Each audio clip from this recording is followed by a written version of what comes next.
El tema que voy a tratar hoy no es fácil. No es fácil para mí desarrollar la exposición sin provocar cierto rechazo en la audiencia y no es fácil para la audiencia escucharlo sin sentir cierta incomodidad.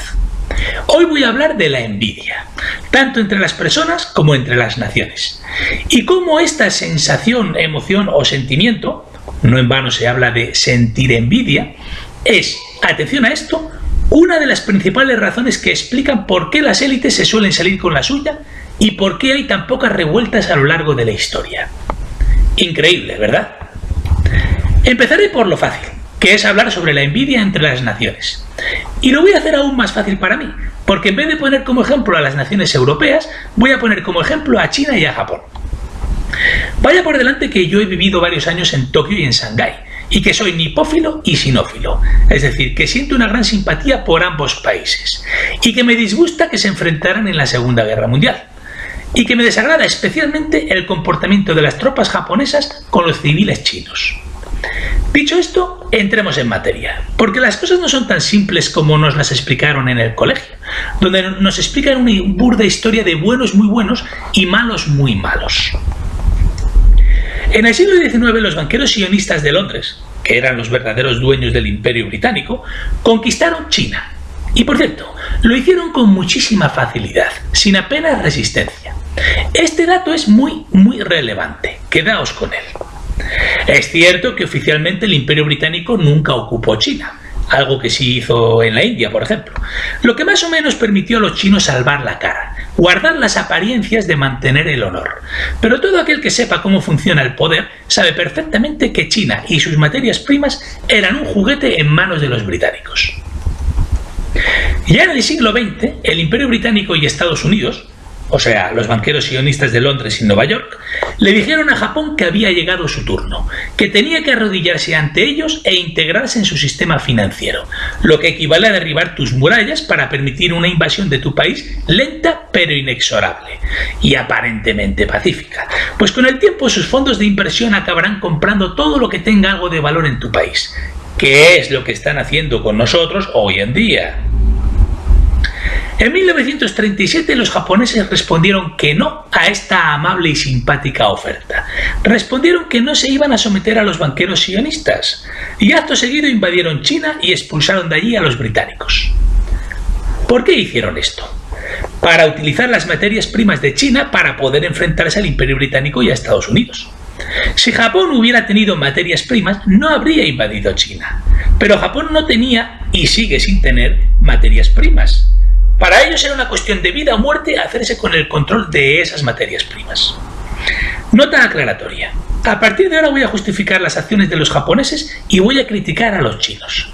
Pero es evidente que algo hicieron mal los diplomáticos japoneses cuando no fueron capaces de convencer a los demás asiáticos de la necesidad de unirse contra los agresores occidentales.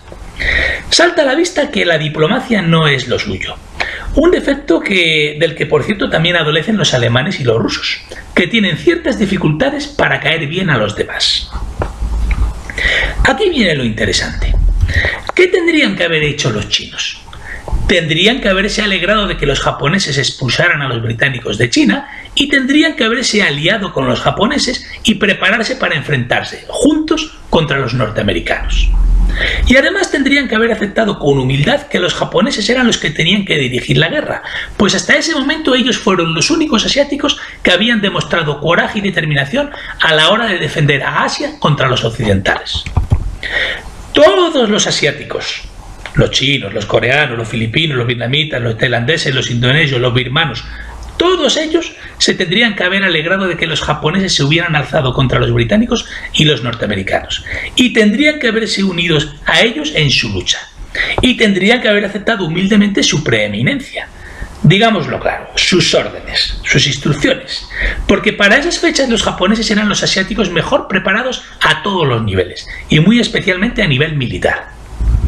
En vez de eso, todas estas naciones asiáticas, y especialmente los chinos, se enfrentaron a los japoneses, favoreciendo de esta forma a Estados Unidos. ¿Cómo demonios se puede explicar esta actitud tan mezquina? Señores, la explicación es la envidia. Pongámonos en la piel de los chinos.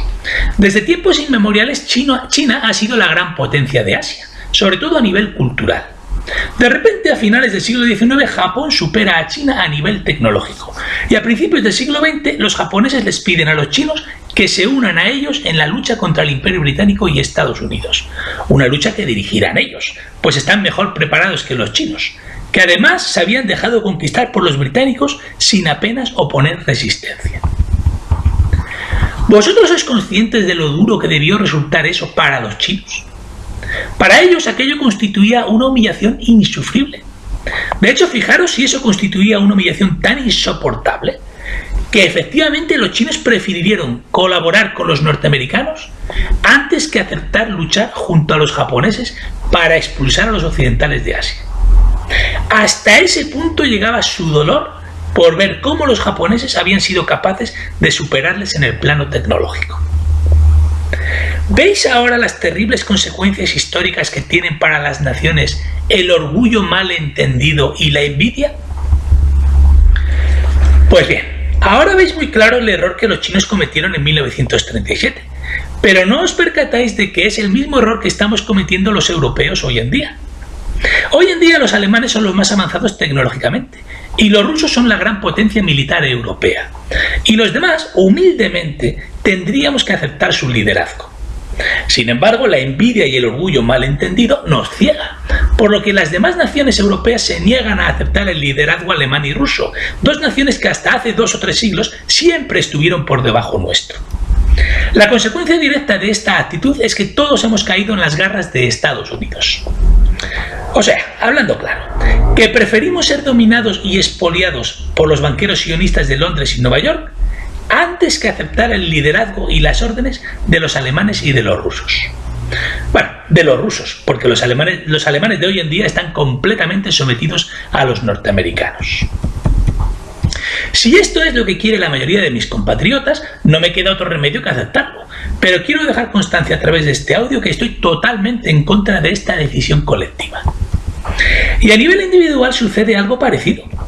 Los que estamos en este canal sabemos perfectamente cómo funciona el mundo. Sabemos que los banqueros sionistas de Londres, Nueva York y París controlan el mundo. Sabemos que en realidad pertenecen a una secta satánica. Sabemos que los masones son sus principales colaboradores. Y sabemos que todos nuestros políticos y periodistas son masones. Ahora bien, cuando nosotros tratamos de abrir los ojos a nuestros familiares y amigos, nos tachan de locos. Entonces nosotros nos preguntamos, ¿cómo es posible que no vean lo que está sucediendo? Es cierto que no es fácil verlo, pues esta gente es buena camuflando sus acciones y sus intenciones. Pero si uno se esfuerza un poquito, lo acaba viendo. Sobre todo si tenemos en cuenta lo aficionada que es esta gente a exponer sus símbolos secretos públicamente. Pues actúan como los perros, a los que les gusta orinar en las esquinas y en los árboles para marcar su territorio. Bueno, pues aquí viene mi explicación, que algunos tildarán de arrogante. Al mostrar esta realidad, les estamos demostrando que nosotros hemos sido capaces de ver algo que ellos no han sido capaces de ver. Y eso hiere su orgullo. Así que antes que reconocer que llevamos razón, prefieren enrocarse en su posición y tildarnos de locos paranoicos. Y aún voy a ir más lejos. Si algún día se iniciase una revuelta, lógicamente esta debería estar encabezada por los que se dieron cuenta en primer lugar de todo lo que está ocurriendo. De igual forma que era justo que en 1937 la revuelta asiática contra el Imperio Británico estuviera encabezada por los japoneses.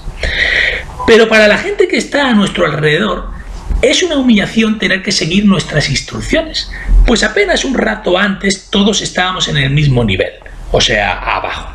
Y para ellos es muy desagradable y humillante tener que obedecer nuestras órdenes o directrices. Hasta el punto de que antes de tener que hacer eso, prefieren que las cosas sigan como están.